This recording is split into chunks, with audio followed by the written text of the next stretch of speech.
পিরোজপুরের রাজনীতিতে কিন্তু সম্প্রতি বেশ বড় একটা ঘটনা ঘটে গেছে।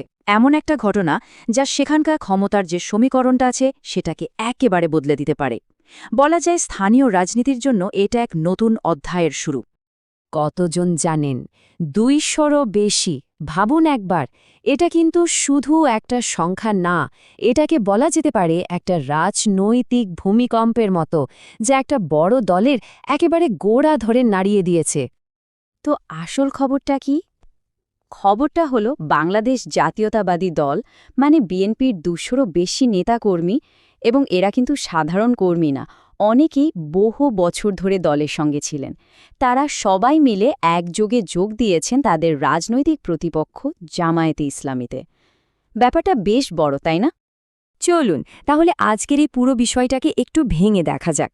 আমরা প্রথমে বোঝার চেষ্টা করব যে পিরোজপুরের জন্য এই ঘটনাটা এত বড় ধাক্কা কেন।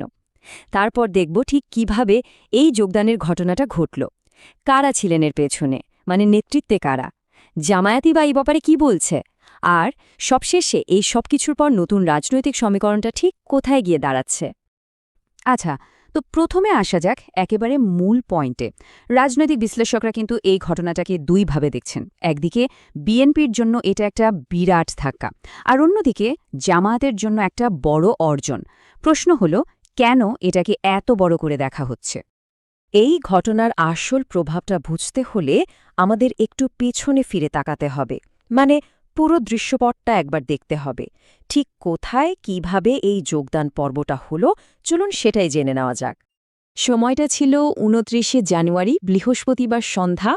পিরোজপুর জেলার ইন্দুরকানী সদর ইউনিয়নের মিলবাড়ি এলাকায় একটা উঠান বৈঠকের আয়োজন করা হয়। আর ঠিক সেই বৈঠকেই বিএনপির এই নেতাকর্মীরা একেবারে আনুষ্ঠানিকভাবে জামায়াতে যোগ দেন। কিন্তু দেখুন, ব্যাপারটা শুধু এই ২০০র বেশি সংখ্যার মধ্যেই সীমাবদ্ধ না, এর আসল গুরুত্বটা লুকিয়ে আছে অন্য জায়গায়। কারা দলবদল করলেন তাদের পরিচয়ের মধ্যে, কারণ এদের মধ্যে অনেকেই কিন্তু স্থানীয় রাজনীতিতে বেশ পরিচিত মুখ। এখান থেকেই প্রশ্নটা ওঠে, এটা কি শুধুই কিছু কর্মীর দলবদল, নাকি এর মধ্য দিয়ে ওই এলাকার নেতৃত্বেও একটা বড়সড় পরিবর্তন চলে আসলো? আর ঠিক এই কারণেই কিন্তু ঘটনাটা এত বেশি তাৎপর্যপূর্ণ হয়ে উঠেছে। যেমন ধরুন আব্দুল কুদ্দুস মৃধা, তিনি ছিলেন ৪ নম্বর ওয়ার্ড বিএনপির সভাপতি। কিংবা ধরুন আব্দুল জলিলের কথা, তিনি ছিলেন